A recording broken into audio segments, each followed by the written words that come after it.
Yo yo YouTube! This is the video for yesterday, which was Friday the 29th of September.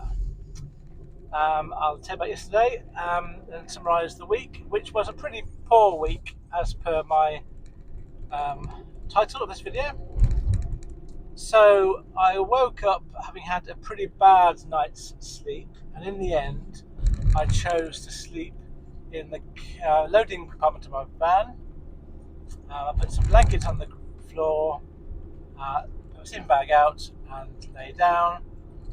There was 45 centimetres between the bulkhead and my load, and I thought that would be enough space to at least get a bit of sleep.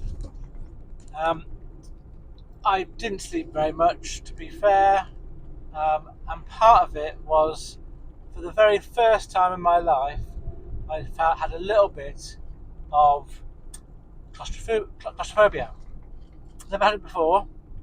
It wasn't a big one, but I was lying there, sort of with my arms wedged between my bulkhead and the load, and I was thinking, I can't really move very much here. And as soon as I thought that, I had a bit of a feeling of being unsafe, and it wouldn't go away. It just wouldn't go away. I kept thinking about it. So the only way I got rid of it was I had to get out of bed, stand up, sort of stretch for a bit, and then try to think about something else. It wasn't, if you suffer from claustrophobia, it wasn't by any means a serious attack, but it's the first time I've ever felt that kind of tightness in your chest, and that kind of feeling of not being safe because of the restricted area. So I hope I don't feel it again, but it was an interesting experience, not a pleasant one. I parked up last night, basically where I was dropping off this morning, and there was a guy at the site office who came to see me, and I said, "Is it okay if I stay here tonight? I've got a delivery in the morning." And we had a bit of a chat. It was fine. He said I should move by 6 o'clock because it gets very busy, and my drop off was due for 7:30. So that's fine. I'll move further on down when that happens. And then when I said to him, he asked me where I was dropping off to. It was actually his site, so I was actually in exactly the right place. I went to the units, and they weren't all labelled very clearly, and where I'd stopped was actually where I was meant to deliver. So in the morning, he banged on my side door quite gently to make sure I was awake, and I got my van moved. There's a foreman here at this point, and he was a bit less friendly to me, I would say. And so I waited. It was so the people started arriving about 6:30, parking up their cars, and obviously my time didn't start till 7:30.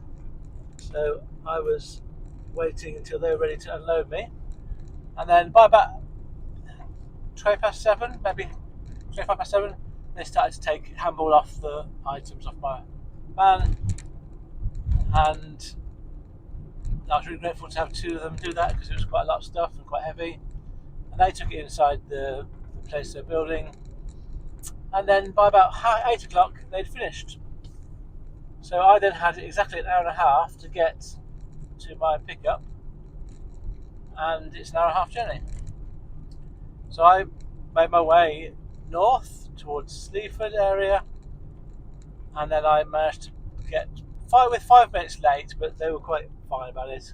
It was a unit in the middle of nowhere, and the postcode of the sat nav took me to the road. When I put in the name of the company, it didn't have the company name, so I just had a quick look down the road and found some units, and they were there. So I got there a little bit late, but it wasn't an issue. This was the job that the local shipper called me about and offered me, and I just took because I wanted to start building a relationship with them. And this was the one that had a back road, so I had to pick up from Sleaford, then drive to Bourne, pick up from Bourne, then drive to Henley-on-Thames, drop off at Henley-on-Thames, then go to Slough, drop off at Slough, and then I was done. And I got £184 for that job. It's hard to decide if that is good or bad because of the co-loading element of it. So the miles was around about 140 miles, I think. So, but it was genuinely a co-load, two different jobs that she wanted me to do in one go. And then that's basically the end of my day, because I was committed to collecting a wardrobe for my daughter and taking it home. And that wardrobe was in Margate, and I was in Slough, and the place that was providing the wardrobe, which we'd paid for, was closing at 5 o'clock. So I was finished unloading in Slough about 2:30, and my sat-nav said I had a 2 hour and a quarter journey to get to Margate, and so I just had to ignore finding another job and go straight across the M25 and around and across and up and round to the coastline to Margate.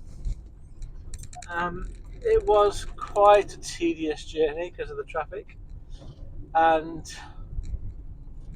but then I got there about 5:05. But they were still, I had phoned ahead, and they were expecting me to be there. And they're really nice and helped me load up this wardrobe.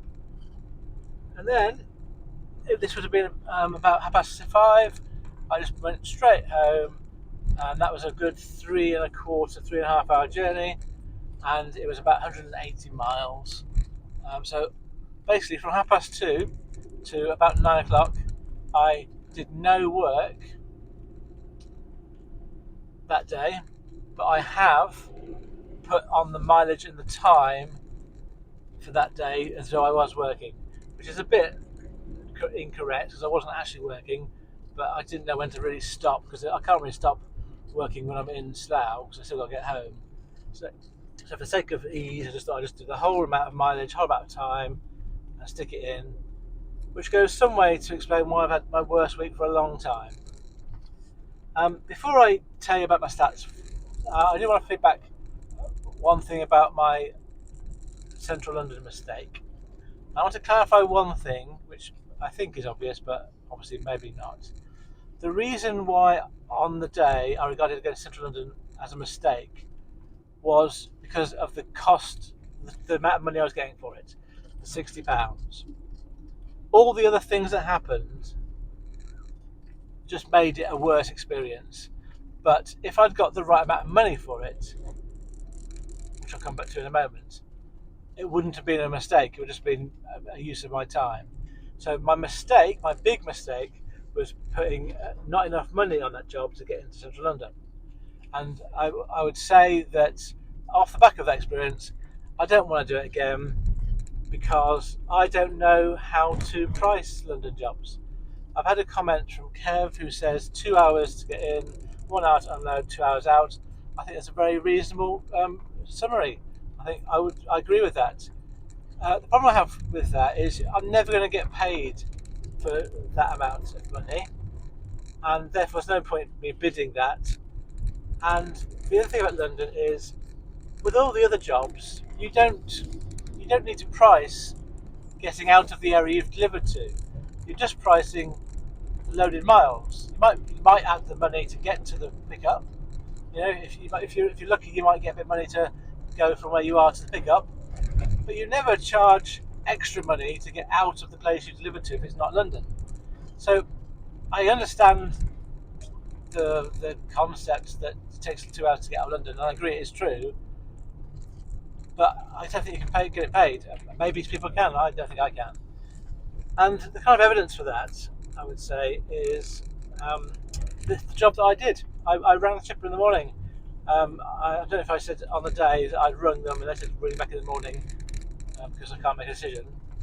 And so I rang back the guy that gave me the job in the morning, had a chat with him about what went wrong and that situation. I asked him for a bit more money. We compromised, and I basically said I would be happy to accept £15 to cover the congestion charge, because I hadn't put that on. And genuinely, I kind of, in my haste, forgotten to add that on to my expectation for the job. I sort of half thought about it and then forgot about it while I did the quoting. So £60 in my mind was for 2 hours work, but even that was too cheap. So in the end, I got £75 for that. And I said to Chipper, I really wanted another 10 or more, really, ideally, because of the hassle, to make it 85. But he said that that would have been more than he was charging his customer. So there was no way on that particular job I could have got any more than I actually ended up getting, which is £75, 15 of which is congestion charge. So £60 for that job in central London. It was a 2-hour journey to get from Woking, I think it was, to central London, and then the drop off was about half an hour. So that job was never going to pay, even if nothing had gone wrong, the right amount.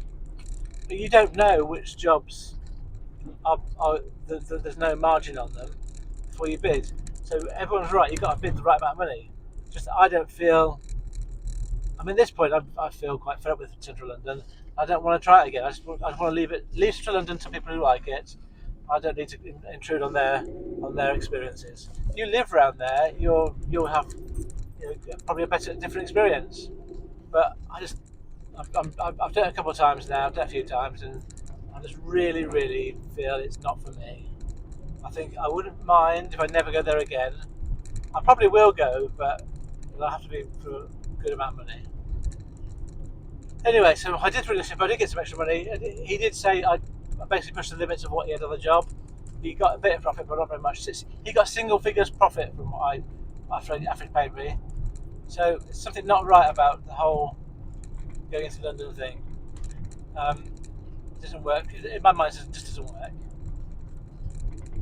So where was I? So my week. So let me give you my stats for Friday and then for the week. And it's been honestly, it's been a pretty bad week in terms of my money, which is what I tend to think about as being a good or bad week. So for Friday, number of hours I did. I'm going to include the hours. So as I said, I'm going to include the hours I did driving home after collecting the wardrobe. But I suppose technically 6 hours of my day wasn't work.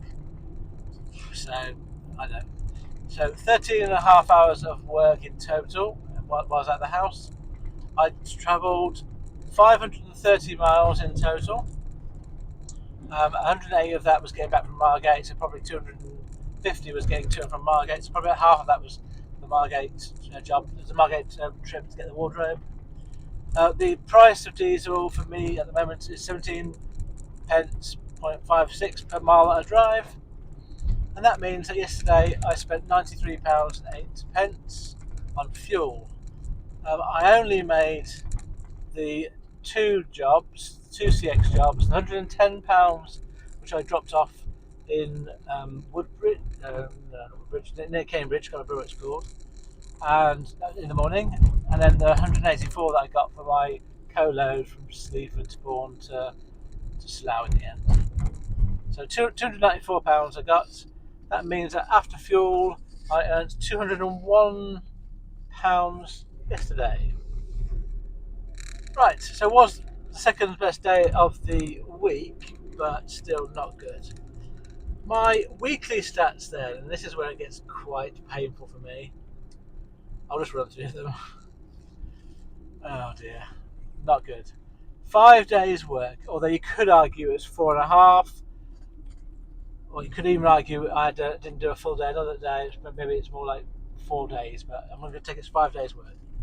Total mileage 1,648 miles, 1,648. Total number of hours worked 54 hours and 50 minutes. The amount that I earned gross was £1,109, 1109. I spent £284, 15 pence on fuel for the week. That means that I made £825 after fuel. My pence per mile earnings was the lowest it's been since the end of April. at 50 pence 0.05.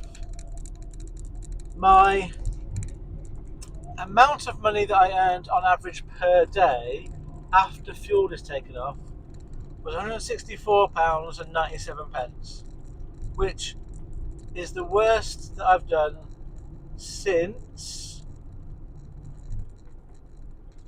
the third week of April. So really, when I was really learning to do the job, sort of 1, 2, 3, 4, 5, 6, 7 weeks in. 7 weeks in, it's as bad as that. The hourly rate, taking off £80 for business expenses per 5 days, is £7.94. So apart from the half day on Friday that I've included, which wasn't really work, which will have skewed those results a little bit, even without that, it would have been a bad week. So I suppose I've had a couple of quite bad weeks in terms of income. My last 3 weeks, I haven't made target on average. So maybe that's the start of a trend. So I need to sort of think about that. So let me think about what I've learnt. I think the main thing I want to talk about is two little things. One big thing, one little thing. Oh, excuse me. I wanted to do a bit of commentary about feedback, CX feedback. I haven't got anything major to say. I mean, if you're new to the CX system, then when you finish a job, then the person that's giving you the job, the shipper, often, or has the opportunity at least, to give you feedback through the CX system. And it's very limited. It's about whether you're on time, whether you're courteous, and whether they would use you again. And when you're new, you kind of really find getting feedback an important thing. I kind of find it a semi-important thing, but not as important as it used to be. Also, before I go on, you can and you should, as a driver, provide feedback to the shipper that gave you the job, but do that only when you've received payment, because it's you're actually providing feedback about their ability to pay you, also about the pay you on time. It also asks about the amount of information and whether you use them again. But I tend to find that by the time I've come to being paid 2 months later, I've forgotten what the information was like. So I tend to just put yes across the board or don't bother putting again. Anyway, so feedback goes both ways. Now, when you're brand new, feedback is quite important.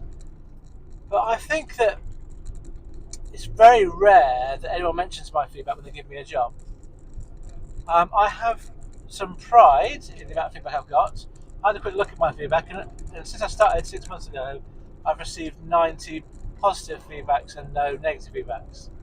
So I don't know if that's good or bad. I don't chase shippers for feedback. If they happen to do it, that's great. But the only reason I mention this is I had a couple of feedbacks recently where they've written a comment. And I really like it when you get some sort of words added to the just the tick box comments. And it's really nice when someone writes something really complimentary about your work. And really, I only appreciate fully the feedbacks where I get some sort of written additional comment. And they're the sort of shippers I really like and really want to work for, because I think they're really going above and beyond what the feedback system is designed for. But it just gives it's a little bit, if it's a few words, if they're honest words, it means a lot to a driver. It means a lot to me, should I say, to get those words of positivity and encouragement, because I know I'm doing the right thing. Right, the next thing I want to talk about is strategy.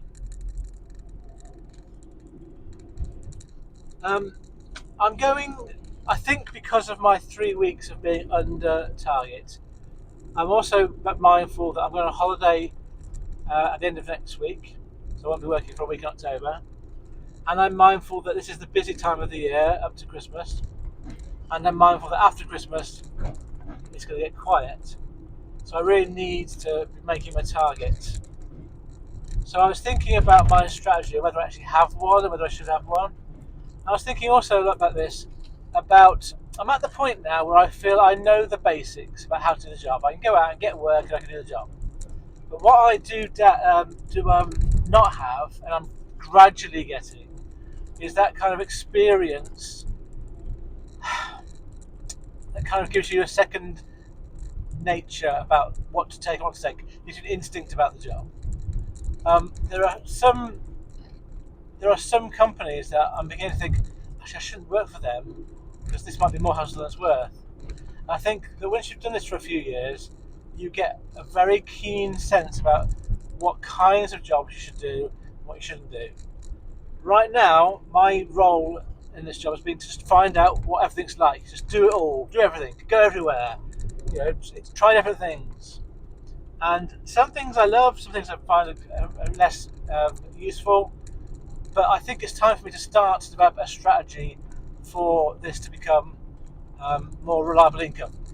I'm also under the impression that if you've done this for sort of 10, 20 years, the reason why you're surviving is not because you're working just off the CX, it's because you've got your own customers of some sort, or you've got links with people, you've networked with people.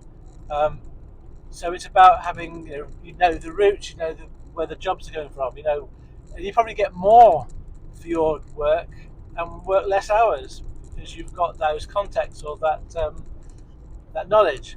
And I think that's something that if you are just relying on the CX and sort of level of knowledge that I've currently got, you're not going to last for 20, 30 years doing this job.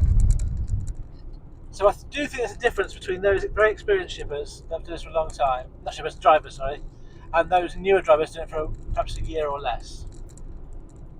And I do feel that I will be getting better and better at recognising what's good work and gaining that good work. So part of that is developing a strategy that works for me.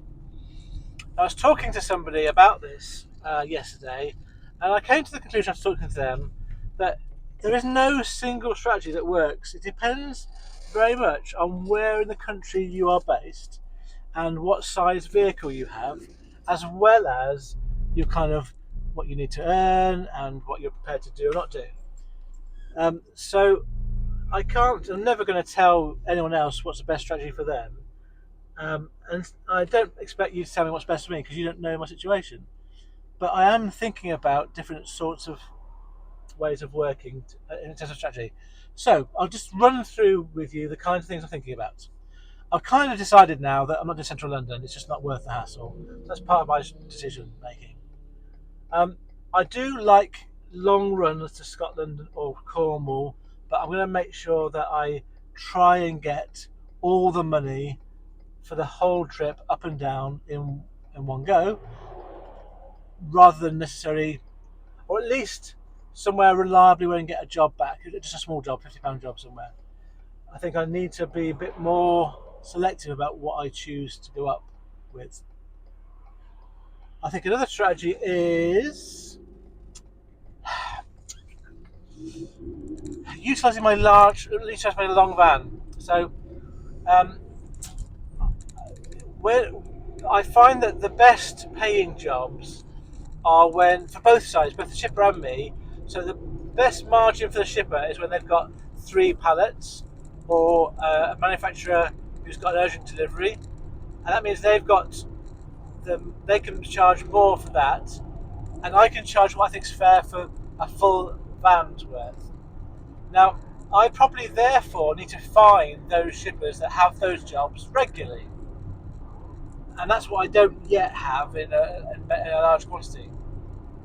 And then I'm thinking that I need to specialise a bit in my area, in certain towns around my area, in the first job.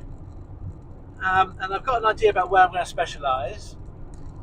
And I'm thinking that if I can focus less on the long jobs, if I can get home each evening and then start to do some regular work from closer to home in the mornings, maybe that's the way to get like a regular first job of the day from my area, and then just get back home somehow, that's paying the bills. And I think that's probably a wiser thing to do, provided I can find something that fits in with that. And I think I can. I just need to do a bit of. Well, the bottom line is, I need to be at home more often in the evenings, looking for jobs for the following day from home. So I tend to, if I'm around miles away from home, say High Wycombe or Birmingham or Manchester, I'm often looking in the afternoon for jobs there and then. And I forget to look for jobs in the morning from my home location. Basically, because I might not be there. I might be somewhere else. If I change my thinking slightly to always getting home in the evening, no matter how late it is, that means I've always got the option to do a job from my home location. Then that will mean I'll get into contact with shippers from my home location more often, and therefore maybe it gets something regular. So I think that makes a lot of sense. And I've got till Christmas to kind of get those links and get my name to my local area.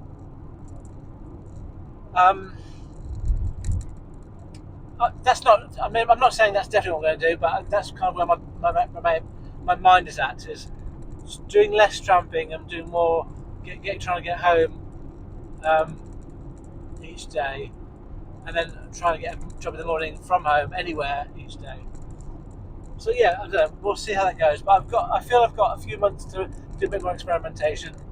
But I need to really pin this down probably by December and get some about this a good strategy to work. I think that was everything I want to talk about.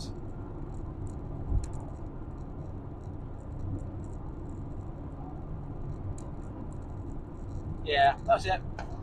Thank you very much. Oh, actually, no, sorry, before that. Next week, just next week, I'm not going to be working on Wednesday. I'm doing other things. I will be working Monday and Tuesday, Thursday and Friday.